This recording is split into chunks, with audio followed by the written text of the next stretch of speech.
Irreversible cell injury. Irreversible cell injury क्यों होती है? इरिवर्सिबल सेल इंजरी कभी भी हमारी बॉडी में लॉन्ग कंडीशन ऑफ हाइपोक्सिया या फिर लॉन्ग इस्चीमिया की कंडीशन की वजह से होती है। ठीक है, जब भी हमारी बॉडी में हाइपोक्सिया या फिर इस्चीमिया लॉन्ग ड्यूरेशन के लिए होगी तो हमारी बॉडी में इरिवर्सिबल सेल इंजरी होगी, सेल में इरिवर्सिबल सेल इंजरी होगी। ठीक है, अब इरिवर्सिबल सेल इंजरी में होता क्या है?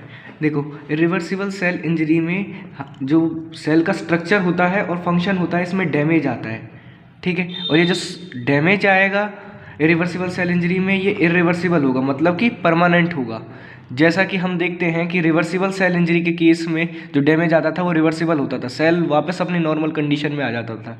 लेकिन इरिवर्सिबल सेल इंजरी में सेल वापस अपनी नॉर्मल कंडीशन में नहीं आएगा। ठीक है, अब पैथोजेनेसिस देखते हैं रिवर्सिबल सेल इंजरी की।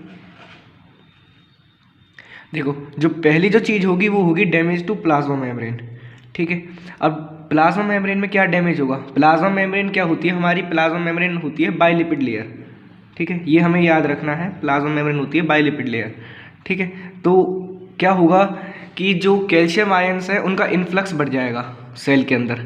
ठीक है, अब अगर कैल्शियम आयन का इन्फ्लक्स बढ़ जाता है तो ये क्या करता है? ये करता है, एक्टिवेट करता है एंडोजीनियस फोस्फोलाइपेसिस को।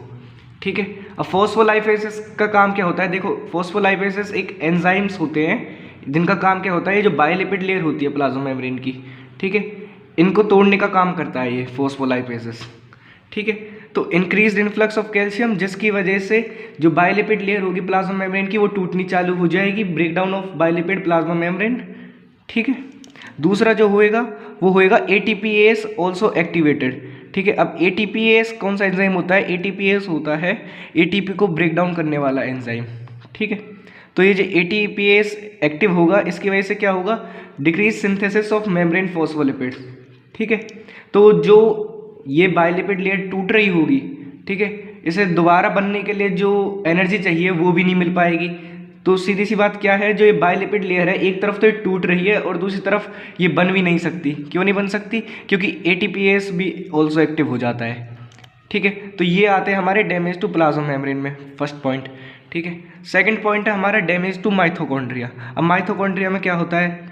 देखो, कैल्शियम आयंस का इन्फ्लक्स बढ़ जाएगा सेल के अंदर, तो ये जो कैल्शियम आयंस होंगे ये कहाँ जाएंगे? ये कैल्शियम आयंस जाएंगे माइटोकॉन्ड्रिया में। ठीक है, और माइटोकॉन्ड्रिया में जाके क्या करेंगे? माइटोकॉन्ड्रिया का जो फंक्शन होगा, माइटोकॉन्ड्रिया के जो फंक्शंस होंगे एटीपी प्रोडक्शन के, उन फंक्शंस को कम कर देगा, मतलब रोक देगा उन फंक्शंस को। ठीक है, तो जो एटीपी होगी, जो एटीपी बनाता है माइटोकॉन्ड्रिया, वो जनरली डिक्रीज हो जाएगी। ठीक, अब क्या होगा? ये जो कैल्शियम आयंस है ये माइटोकॉन्ड्रिया के अंदर जाके वैक्यूल्स बना लेंगे और उनमें डिपॉजिट हो जाएंगे। तो माइटोकॉन्ड्रिया के अंदर क्या होगा? जो कैल्शियम सॉल्ट्स हैं, ठीक है, इन कैल्शियम आयंस के जो सॉल्ट्स हैं वो डिपॉजिट हो जाएंगी माइटोकॉन्ड्रिया के अंदर। ये है इसका सेकंड पॉइंट। ठीक, थर्ड पॉइंट है डैमेज टू साइटोस्केलेटन। ठीक है, तो देखो, रिवर्सिबल सेल, देखो हमारे जो सेल होता है, सेल में साइटोस्केलेटन होता है। ठीक है, साइटोस्केलेटन जनरली बना होता है माइक्रोफिलामेंट, माइक्रोट्यूब्यूल और इंटरमीडिएट फिलामेंट्स से मिलके। ठीक है, कोई भी बॉडी होएगी, जैसे हमारी बॉडी को स्केलेटन क्या करता है? सपोर्ट करने का काम करता है, उसी तरीके से जो सेल होता है उसमें साइटोस्केलेटन सेल को सपोर्ट करने का काम करता है। ठीक है, रिवर्सिबल सेल इंजरी में साइटोस्केलेटन डैमेज नहीं हुआ था, लेकिन इरिवर्सिबल सेल इंजरी में साइटोस्केलेटन में भी डैमेज आता है। अब साइटोस्केलेटन में डैमेज आने के क्या कारण है? साइटोस्केलेटन में डैमेज आने के दो रीजंस है। पहला, एक्टिवेशन ऑफ इंटरसेल्यूलर प्रोटीएसिस। ठीक है, प्रोटीएसिस कौन से एंजाइम होते हैं? जो प्रोटीन्स को तोड़ते हैं। ठीक है, ये जो साइटोस्केलेटन होता है प्रोटीन्स का बना होता है, तो इंटरसेल्यूलर प्रोटीएसिस का काम क्या है? ये साइटोस्केलेटन को ब्रेक डाउन करने का काम करते हैं। ठीक है, दूसरा है सेल स्वेलिंग इफेक्ट। ठीक, देखो जैसे प्लाज्मा मेम्ब्रेन, ऊपर हमने बताया था कि प्लाज्मा मेम्ब्रेन भी डैमेज हो जाएगी, डैमेज टू प्लाज्मा मेम्ब्रेन। ठीक है, तो प्लाज्मा मेम्ब्रेन के अंदर सोडियम पोटेशियम पंप भी डैमेज होता है और जो कैल्शियम पंप होता है वो भी डैमेज होता है। तो क्या होगा? सेल के अंदर जो सोडियम आयंस हैं वो एक्सेस में इकट्ठे हो जाएंगे। ठीक, इसकी वजह से जो सेल होगा वो स्वेल कर जाएगा। ठीक है, तो ये है इसमें साइटोस्केलेटन के डैमेज में हमारा सेकंड पॉइंट। ठीक है, इसके बाद फोर्थ पॉइंट जो आता है उसमें वो आता है न्यूक्लियर डैमेज। अब न्यूक्लियर डैमेज में क्या होगा? न्यूक्लियर डैमेज में कुछ एंजाइम्स होते हैं जो सेल के अंदर वो भी एक्टिवेट हो जाते हैं, जिनका नाम होता है एंडोन्यूक्लियेसिस और प्रोटीएसिस। ठीक है। अब ये क्या करेंगे, एंडोन्यूक्लियसेस और प्रोटिएसेस मिलके क्या करते हैं, ये जो न्यूक्लियर मटेरियल होता है हमारे सेल में, न्यूक्लियस होता है, उसको डैमेज करने का काम करते हैं। ठीक है। अब ये जो न्यूक्लियस का डैमेज होगा वो 3 फॉर्म्स में होगा, पिक्नोसिस, कैरियोहेक्सिस और कैरियोलाइसिस। ठीक है। पिक्नोसिस में क्या होता है, कंडेंसेशन होता है एंड क्लम्पिंग ऑफ न्यूक्लियस। ठीक है। देखो कोई भी न्यूक्लियस है वो कंडेंस होकर क्लम्प होकर इस तरीके से गुच्छा बना लेगा, वो होएगा हमारा पिक्नोसिस में, condensation and clumping of nucleus. Karyorrhexis में nuclear fragmentation in small bits, जो न्यूक्लियस होगा सेल के अंदर वो टूट के फ्रेगमेंट्स बना लेगा। ठीक है। और कैरियोलाइसिस में डिसोल्यूशन हो जाएगा न्यूक्लियस का, जो न्यूक्लियस होगा वो पूरा डिसॉल्व ही हो जाएगा।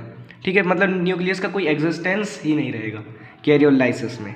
ठीक है। तो ये 3 डेफिनेशन बहुत इंपॉर्टेंट है, पिक्नोसिस, कैरियोहेक्सिस और कैरियोलाइसिस। ठीक। 5th पॉइंट जो आता है रिवर्सिबल सेल इंजरी में वो है लाइसोसोमल हाइड्रोलाइटिक एंजाइम्स। ठीक है। देखो हमारे सेल में लाइसोसोम्स प्रेजेंट होते हैं। ठीक है। अब लाइसोसोम्स का काम क्या होता है, लाइसोसोम्स के अंदर कुछ एंजाइम्स होते हैं, हाइड्रोलाइटिक एंजाइम्स। ठीक है। तो मतलब ब्रेक डाउन करने वाले कुछ एंजाइम्स होते हैं। अब इरिवर्सिबल इंजरी में क्या होता है, जो लाइसोसोमल की मेम्ब्रेन होती है वो भी डैमेज हो जाती है। ठीक है। तो जब मेम्ब्रेन डैमेज हो जाएगी तो सीधी सी बात है, जो लाइसोसोम्स होंगे वो बस्ट हो जाएंगे। ठीक है। तो लाइसोसोम्स जब बस्ट होंगे तो फिर वो क्या करेंगे, वो कुछ एंजाइम्स रिलीज करेंगे। तो एंजाइम्स के नाम ये रहे हमारे, hydrolase, RNase, DNase, protease, lipase, glycosidase और अमाइलेस। ठीक है। तो ये जितने हैं ये एस एंजाइम है। एस एंजाइम्स क्या करते हैं, ब्रेक डाउन का काम करते हैं। अमाइलेस हमारा शुगर ब्रेक डाउन का काम करता है, डीएनएस, आरएनएस ये हमारे न्यूक्लिक एसिड को ब्रेक डाउन करने का काम करते हैं, लाइपेस हमारे फैट को ब्रेक डाउन करने का काम करते हैं, प्रोटीएस हमारे प्रोटीन्स को ब्रेक डाउन करने का काम करते हैं। तो ये है हमारी रिवर्सिबल सेल